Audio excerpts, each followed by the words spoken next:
नमस्कार दोस्तों, मैं हूं रक्षिता मिश्रा। स्वागत है आपका वेकअप इंडिया में। दोस्तों, आज हम बिहार के दरभंगा बिरौल में आए हैं, जहां पर हम एक गांव के निवासी धानी मिश्र से बात कर रहे हैं, जो हमें बताएंगे कि ग्रामीण स्तर पर जातिवाद और करप्शन का क्या हाल है। अपना नाम बताइए। धानी मिश्र। आपकी क्या जाति है? ब्राह्मण। सामान्य। आप काम क्या करते हैं? गांव में खेती बाड़ी। अच्छा, आपको लगता है कि गांव में किसी तरह की जातिवाद भेदभाव हो रही है? बहुत ज़्यादा, खास करके बिहार में। जी, तो किस तरह की भेदभाव होते हैं यहाँ पर? यहाँ 1980 से पहले जैसे मान के चलिए कांग्रेस की शासन थी तो भेदभाव कम था, बहुत ही कम। उसके बाद लालू जी आए 84 के बाद। आने के बाद क्या हुआ, जो कास्टिज्म करने लगे कि अपने वोट के लिए, तो वोट के दरमियान ऐसा हुआ कि जो उच्च वर्ग को सताया जाने लगा धीरे धीरे। कहीं ज़मीन पे कब्जा, कहीं कुछ। माओवादी संगठन, सनलाइट संगठन, दुनिया संगठन के भेदभाव में सारे जाति आ गए उसके बीच में। उसके बाद नीतीश कुमार जी आए तो चौपाल को और कम से कम 6-7 जाति को वो SC ST में ले ली। लेने के बाद और जातिवाद उनका मुखर होने लगा, तो जातिवाद बढ़ रही है। जातिवाद पे ही यहाँ पे वोट होती है। मतदाता अपने मत का प्रयोग जातिवाद पे करते हैं, ना कि विकास पे। यहाँ इस तरह की भेदभाव जब से शुरू हुई है तो आपस में ही मारपीट, दंगा बार बार बिहार में होने लगी है। हर क्षेत्र में ऐसा होता है। और जब जब इलेक्शन आता है, इलेक्शन के दरमियान 3-4 महीना तक ऐसी बात होने लगती है। सुप्रीम कोर्ट का आदेश हुआ सामान्य वर्ग को या SC ST को जब तक पुनर्संरक्षण करवा न लिया जाए, इसका केस दर्ज ना हो, उसके बाद मान के चलिए जो संसद से पास करके दे दिया गया नहीं, बिना सर्वेक्षण का ही गिरफ्तारी हो सकती है। तो इसमें तो केवल जितने सामान्य वर्ग है वो कुचले जाते हैं, क्योंकि SC ST के साथ हल्का भी कुछ होता है। केवल ये कहा जाता है कि तुम इस मतलब कोई काम करने के लिए या कोई बात करने के लिए, तो उसी पे अपने रोष में आकर के जाके थाना पहुंच जाता है। थाना पहुंचने के बाद थाना वाले भी यहाँ पे जितने भी हैं सामान्य वर्ग से अब कम आदमी का नौकरी होता है। नौकरी होता है SC ST को ज़्यादा, क्योंकि उनका मार्क कम भी होता है, नौकरी होती है, तो संख्या उनकी बढ़ रही है।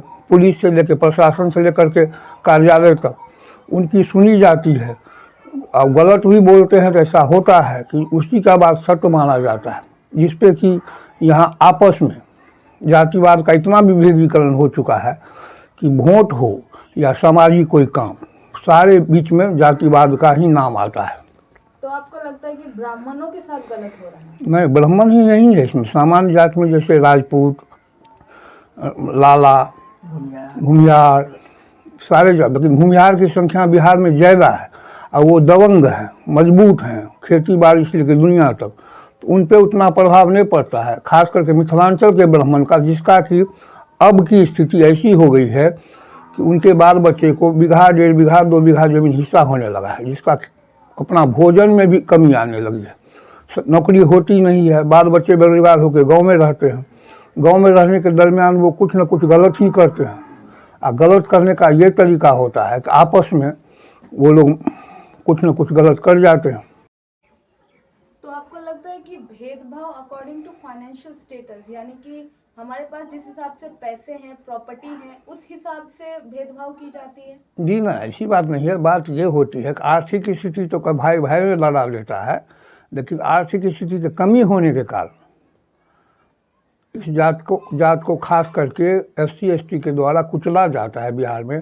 समय समय पर इसको दबाया जाता है। प्रशासन से लेकर के अधिकारी तक इसको दबाने का कोशिश करते हैं। इसमें क्या होता है कि सामान्य वर्ग अपने आप को हीन भावना महसूस करने लगे। और जबकि ब्राह्मणों की संख्या मात्र 4% है, और इस पर कोई सुनवाई आज तक नहीं हुई है, क्योंकि अल्पसंख्यक अगर कोई है तो वो ब्राह्मण है। तो मतलब आप मानते हैं कि जो छोटे जाति वाले हैं उनके साथ भेदभाव हो रही है?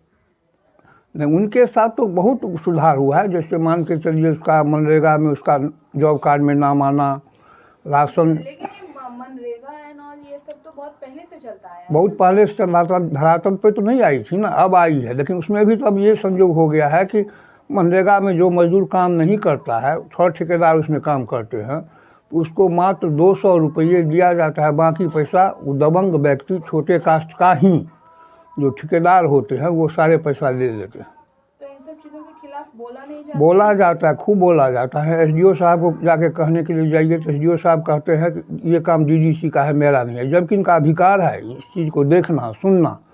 वीडियो का अधिकार है देखना सुनना। कार्यक्रम पदाधिकारी जो पीओ साहब हुए उनका भी काम है, लेकिन ये लोग किसी चीज़ पे नहीं देखते हैं। उसके बाद अगर जो भी कम पढ़े लिखे मुखिया या सरपंच बन जाते हैं तो वो अपने काम को समझते नहीं हैं। वो जो काम है सो 2-4 दबंग को साथ में करके कर देते हैं, जिसमें क्या होता है कि एक भी विकास का काम धरातल पे नहीं पहुंचा है।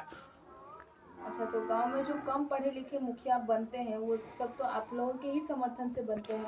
अब एक असंभव चीज़ ये होती है, सरकार का ये नियम है कि ये सीट SC ST को दिया जाए। अब जिस गांव में SC ST पढ़े लिखे खड़े होते हैं उसको आदमी वोट नहीं देता है, और जो पैसा खर्च करता है उसको वोट दिया जाता है। यही कारण है कि यहाँ पे ज़मीन पे राजनीति जात से प्रेरित, ये चौपाल वर्ग के हैं इनको संख्या ज़्यादा है ये जीत जाएंगे, पासवान वर्ग के हैं इनकी संख्या कम है ये हार जाएंगे, जबकि उसमें पढ़े लिखे लोग होते हैं। मतलब इसमें भी जातिवाद सामने आता है। और जो ब्राह्मण में ही जब इलेक्शंस होते हैं तो जिसके पास पैसे ज़्यादा है, जिसका फाइनेंशियल स्टेटस ज़्यादा है, उन लोगों को वोट मिलेगा, ऐसा मतलब रहता है? हाँ, अभी तक के पंचायत चुनाव में यही हाल हुआ है। तो उनके पैसे रहने से जो वोट दे रहा है उसका क्या रिलेशन ये है क्यों वोट दे? मतदाता 80 यहाँ पे 80%, आप 9th क्लास वो पास है उसको कहा जाता है कि ये शैक्षिक है, जबकि वो शैक्षिक नहीं है। जो गांव घर की पढ़ाई ऐसी है सरकारी स्कूल में, 9th क्लास का विद्यार्थी ये नहीं जानता है कि संज्ञा किसे कहते हैं, सर्वनाम किसे कहते हैं, वो अनपढ़ ही के बराबर है। तो यहाँ के सरकारी स्कूल के बारे में कुछ बताना चाहेंगे आप? सरकारी स्कूल में ऐसा होता है कि हमारे बलिया मध्य विद्यालय में 12 शिक्षक हैं, जिसमें मात्र 4 शिक्षक आते हैं, 8 शिक्षक कभी स्कूल नहीं आते हैं। क्यों नहीं आते? पूरी कहानी कह लेते हैं हम। उसके बाद यहाँ पे मान लीजिए ये उर्दू विद्यालय नहीं है, हिंदी विद्यालय है। यहाँ पे 6 मुसलमान हैं, 6 मतलब यादव, पासवान, राम, ब्राह्मण 1, इस तरह से यहाँ शिक्षक हैं। वो शिक्षक खास करके पढ़ाने के चलते BRC में तो ब्लॉक में अपना या किसी दूसरे डिप्टेशन करवा लेते हैं, यहाँ पढ़ाने के लिए नहीं आते। 4 आते हैं जो केवल 3 घंटा वो रख रखाव करके मध्याह्न भोजन करा के लड़के को विदा कर देते हैं। तो उसकी शिक्षा क्या होगी? तो जब आपके बच्चे उस स्कूल में पढ़ने जाते हैं तो ये जिम्मेदारी तो आपकी बनती है ना कि आपके बच्चे पढ़ रहे हैं कि नहीं। अगर सरकार ने शिक्षक को रखा है तो अगर वो शिक्षक सही तरीके से नहीं पढ़ा रहा है तो ये जिम्मेदारी किसकी बनती है कि उसके खिलाफ कंप्लेंट किया जाए या एक्शन लिया जाए, क्योंकि उसका प्रभाव तो सीधे आपके बच्चों पर पड़ता है ना। अभी ऐसा हो गया है कि विद्यालय संगठन बनता है जिसमें सचिव और अध्यक्ष की नियुक्ति होती है। अध्यक्ष जो होता है पढ़े लिखे नहीं होता है, वार्ड मेंबर हो जाता है, उसी को अध्यक्ष मनोनीत किया जाता है। सचिव उस विद्यालय में जिसकी लड़का या लड़की पढ़ती है संख्या ज़्यादा है उसी को बनाया जाएगा। तो दोनों अनपढ़ हो जाते हैं। शिक्षक पढ़े लिखे होते हैं, जैसे चाहते हैं वैसे काम करवाते हैं। उन लोगों से महीना में साइन सिग्नेचर केवल करवाते हैं या अंगूठा, इसके अलावा विद्यालय में कोई काम नहीं होती है। आपने कभी स्कूल में जाकर कंप्लेन किया? कंप्लेन करने, हाँ जी आते हैं जी, क्यों नहीं पढ़ाते हैं? हम करवाए हुए हैं, खुद हम भी गए हुए, प्रेमचंद आचार्य भी थे, गुरुनाथ मिश्र भी थे, सारे आदमी हम लोग गए थे विद्यालय पर। क्या हुआ, छत का ढलाई हुआ था, जो छत चूने लगा था।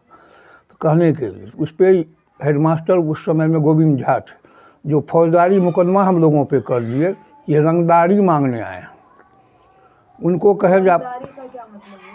रंगदारी का मतलब हुआ दबंगई करने के लिए आए हैं, जबकि हकीकत ऐसी नहीं। फिर केस को वही उठाए हैं, फिर उस FIR को वही उठाए हैं कोर्ट के द्वारा। और उस समय वो मान गए थे कि हमारी गलती से FIR हुई थी। आप गए कंप्लेन करने के लिए तो उन्होंने बदले में आप पे ही FIR डाल दिया। उसके बाद फिर आपने कभी ट्राई? नहीं, उतना ही नहीं, अनपढ़ जाहिल सचिव से भी साइन करवा दिया गया कि ये लोग यहाँ पे दबंगई करने आते हैं। इस डर से कोई भी आम नागरिक विद्यालय नहीं जाता है। क्यों? वो हेडमास्टर का सपोर्ट, मास्टर का सपोर्ट यहाँ का प्रशासन भी करने लगता है, आम नागरिक उससे पिछड़ जाता है। तो यहाँ के जो सरपंच हैं, आपने उनसे कभी मदद ली इन सब चीज़ों के बारे में? सरपंच से अगर मदद ली जाती है तो सरपंच क्लियर ये कहता है कि मेरे अधिकार क्षेत्र में ये नहीं आता है। तो गांव की तो हर एक समस्या उनके क्षेत्र में आना चाहिए ना। असल बात ये होता है ना कि हमारे यहाँ थोड़ा सा डिफरेंस है बिहार और दूसरे स्टेट में। दूसरे स्टेट में सरपंच को ही सारा पद का अध्यक्ष माना जाता है। हमारे यहाँ सारे पद का अध्यक्ष का मतलब हुआ जिसके पास पैसा, हम पहला शब्द कहे तो इसीलिए मुखिया को ही माना जाता है। अच्छा, तो यहाँ के मुखिया जी कौन है? मुखिया जी थे, अभी तो नहीं है, लालू चौपाल। अभी बदले हैं? जी बदल गए। अच्छा, तो उन्होंने अभी तक क्या क्या किया गाँव? अभी तो शपथ ग्रहण भी नहीं किया। पिछला मुखिया जो थे उनका काम लगभग आपसे क्या कहें कि मतलब यहाँ पे कम से कम 10 करोड़ से ऊपर मनरेगा का काम हुआ, जो भी कुछ नहीं हुआ है। केवल 5 टोकरी मिट्टी डाल करके 5-5 लाख उठाया गया है। ऐसी स्थिति है कि नाला जो बना है उस नाला पूरा टूट चुका है। रोड जो बना है वो उखड़ने लगा है, 5 साल भी पूरा नहीं हुआ है। तो मतलब जो काम करा रहे हैं हर चीज़ में घपला हो रही है? हर चीज़ में। उतना ही नहीं, एक राशन का ले लीजिए, सरकार सेंट्रल सरकार दे रही है कि फ्री में राशन आपको इतने महीना बढ़ाया जाता है, उसमें भी आधा किलो पर यूनिट वो काटते हैं। जो फ्री में दिया जाता है उसमें से, जो मूल्य लेके दिया जाता है उसमें से भी आधा किलो, प्रत्येक यूनिट 1 किलो कटती है। तो इसकी कंप्लेन कभी आपने की? कंप्लेन बार बार किया जाता है BDO साहब SDO साहब के पास। वो आते हैं, इंक्वायरी करते हैं, रजिस्टर लेके जाते हैं, थोड़ा दिन के लिए सस्पेंड कर देते हैं, फिर नियुक्त हो जाता है, क्योंकि वो पैसा के बल पे। एक ग्रामीण जो किसान है उसको ये औकात नहीं है कि दरभंगा बार बार जाए और 500 रुपया खर्च करे। दोस्तों, जैसे कि आपने पूरा वीडियो देखा है कि दानी मिश्र ने ग्रामीण स्तर पर क्या क्या हो रहा है पूरी सच्चाई बताई है। इन चीज़ों पर आपका क्या कहना है हमें कमेंट करके बताइए, और आगे और भी ऐसे वीडियोस देखने के लिए हमारे चैनल को सब्सक्राइब कीजिए और बेल आइकन को दबाइए।